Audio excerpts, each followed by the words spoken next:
nagluto ako, sinong dadala? Kung nagpahinga ako, sinong kikilos?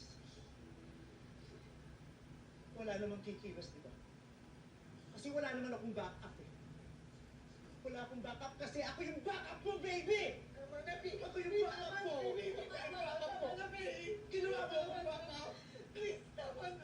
Ginawa mo akong backup, tapos yung pinakamasakit, iniwan mo ako! Mag-isa ako! Ba't ako na lang? Ba't ako lang mag-isa? Sino ba nagsabi pag pwede mo ka dapat isa lang? Sino ba nagpauso na dapat isa lang ang nagtataguyod ng pamilya? Ba't hindi pwede yung tulong-tulong? Bakit? Ba't ako lang mag-isa? Nakakapagod yun. Saan yung sinabi mo kanina? Tinatanong mo kung naranasan ko magmahal. Okay ang mahalin. Hindi! Hindi ko naranasan yun kasi wala na akong oras dyan. Wala na akong panahon kung magkaka-boyfriend pa ba ako, kailan ba ako kikiligin, kailan ba ako kaharot.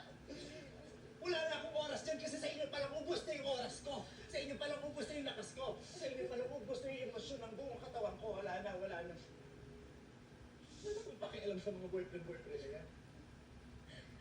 Ang importante may pamilya.